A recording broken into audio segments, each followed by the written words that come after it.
Le Rex du mois vous est présenté par Emeria, leader européen des services immobiliers résidentiels.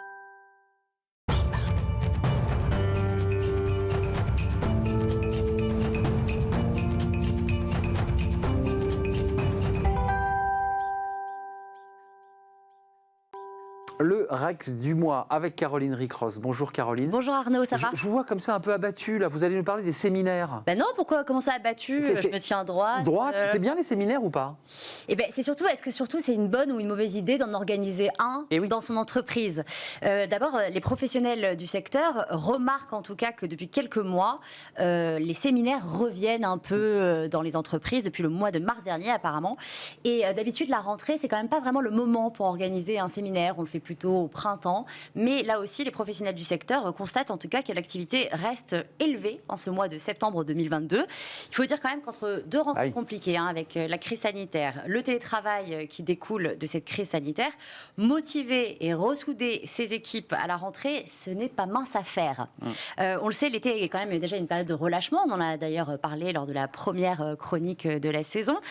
Pour tous les collaborateurs de l'entreprise, les clients aussi partent en vacances, les commerciaux sont en vacances. Pour lancer la machine. Voilà, le séminaire est un peu le moment idéal pour donner une nouvelle impulsion et remotiver ses équipes pour l'année qui arrive. De même, rassembler l'ensemble des collaborateurs, c'est également le moment parfait pour faire passer des messages ou encore mobiliser les équipes sur un projet commun. D'ailleurs, le gouvernement lui-même a organisé une journée séminaire le 31 août dernier. Le classique séminaire de rentrée. Oui, c'est vrai que c'est peut-être pas... On va parler de différents séminaires.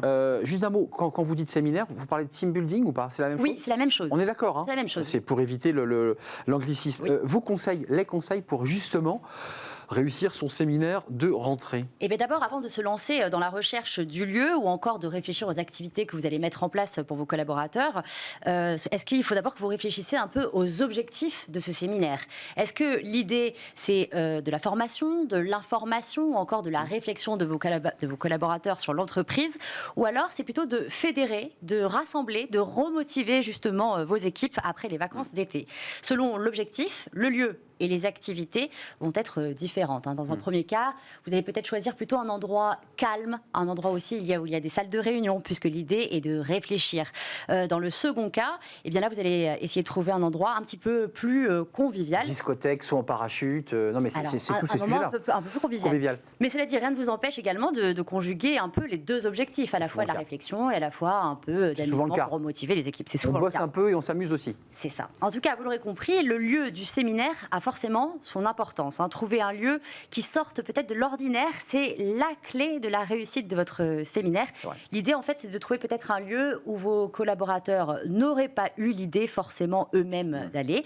Un endroit propice à la détente, un bel environnement, adapté aussi peut-être aux contraintes et aux âges de vos collaborateurs.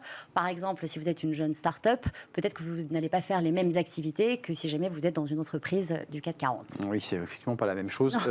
Quand même, ne pas hésiter, ça c'est important de le préciser, parce qu'on ne jette pas comme ça dans un séminaire tête baissée, de se faire accompagner par des professionnels. Ben oui, parce que préparer un séminaire, ça demande quand même de l'organisation et un du travail. temps, c'est ça. Et puis souvent, la personne qui s'en occupe au sein de l'entreprise garde quand même ses tâches habituelles. Donc en effet, n'hésitez peut-être pas à faire appel à des entreprises spécialisées, parce que l'avantage, c'est qu'elles prennent tout de A à Z, du transport par exemple au repas pendant le séminaire. Et puis l'autre idée également, c'est imaginons la météo n'est pas très clémente et vous avez choisi de faire une activité en extérieur. Là, l'entreprise a peut-être un plan B à vous proposer. Ça évite le stress et puis ça évite également le mécontentement de vos collaborateurs. Alors, si jamais vous n'avez pas le choix et que vous ne faites pas appel à une entreprise professionnelle spécialisée dans le secteur, pensez quand même pour vos activités toujours à un plan B, si jamais le temps n'est pas génial. Le gymnase au bout du village, oui, c'est ça. Au cas où. Et les activités, alors, parce que je l'évoquais, je l'ai survolé, mais qu'est-ce qu'on fait? Parce qu'il y a des classiques dans les team building séminaires. Des activités en équipe, forcément, parce que l'idée, c'est quand même de ressouder, de rassembler votre équipe. Alors, on peut mettre en place, par exemple, les habituelles Olympiades ou alors un escape game. Autre idée, une activité rafting pour un peu plus de sport. Les entreprises spécialisées dans le secteur, en tout cas, redoublent d'imagination pour tenter d'organiser vos séminaires. En réalisant cette chronique, je suis par exemple tombée sur une idée qui propose un séminaire à la Pékin Express. Vous savez, ce fameux jeu télévisé... on a un sac à dos. C'est ça. Alors l'idée, c'est quoi?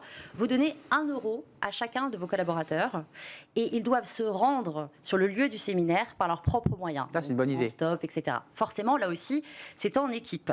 Une autre idée. Il y a un manager qui surveille ou... Il n'y a pas de manager, vous mettez en équipe et puis c'est les premières équipes qui vont arriver. Un autre exemple, c'est à Chartres, une entreprise qui est spécialisée dans la cohésion d'équipe, qui propose des journées d'entreprise où alors là, quasiment tout est réalisable. La seule limite, en fait, c'est un peu l'imagination de l'entreprise. Alors, par exemple, ils proposent des parcours en buggy, du ball trap, des résolutions... Du ball trap. Je connais le ball trap. Non, et le buggy aussi, vous savez ce que c'est? Ah, bien sûr, je connais le buggy, mais... Et ben, le ball c'est des trap, voitures qui veulent... Avec des balles. Ah, d'accord, ok. Des résolutions d'énigmes, des immersions en réalité virtuelle ou même, alors là, incroyable, un baptême en avion de chasse. Ouais. Tout est réalisable ou presque. Mais enfin, à condition de payer. À condition de payer, bien Oui, sûr. parce que ça dépend aussi évidemment du budget de l'entreprise. Du budget de l'entreprise. Il faut préciser que ça a quand même un coût pour l'entreprise. Un bon coût. Quand même les tendances, parce qu'il y a un peu une mode dans les séminaires. Oui. C'est quoi un peu les tendances là? Et bien là aussi, les spécialistes du secteur constatent une hausse de ces conventions en journée plutôt qu'en soirée. Finalement, il y a de moins en moins de soirées. Justement, ils ont été interrogés dans le journal Le Parisien en début de semaine. Ils évoquent l'apparition en fait de deux tendances. Aujourd'hui, d'abord, la priorité pour les entreprises, c'est d'organiser un séminaire qui est à la fois convivial, mais qui est également respectueux de l'environnement. Oui. En fait, l'idée, c'est pas besoin de partir à des kilomètres pour faire quelque chose de sympa. En gros, pour organiser leur séminaire, les entreprises en fait privilégient désormais la proximité géographique. L'idée en fait, c'est de prendre le train plutôt que de prendre l'avion. Vertueux. C'est ça. Et puis l'autre tendance, c'est la campagne. En fait, les destinations nature sont en hausse. Par exemple, un gîte en pleine nature ou encore dormir à la belle étoile avec ses collègues. Sympa. Ça marche. Peut-être en fait un besoin de se retrouver, de se reconnecter avec ses collègues et puis la nature après 2 années compliquées. Et puis après, il faut se répartir dans les tentes quand même. Oui, alors ça, je ne suis pas allée jusque... Mais oui, non, mais toutes ces questions sont pratiques. Oui. C'est-à-dire qu'on ne dort pas dans une tente collective. Oui, merci Caroline Ricross d'être venue nous rendre visite pour ces séminaires avec des tendances, avec un coût et des professionnels qui seront capables de vous accueillir. Merci Caroline, on se retrouve la semaine prochaine. Oui. Ce sera la pause café. Tout à fait. On se retrouve pour une pause café. On fait une courte pause, on s'intéresse à l'aviation. Je vais faire un vilain jeu de mots, ça redécolle évidemment.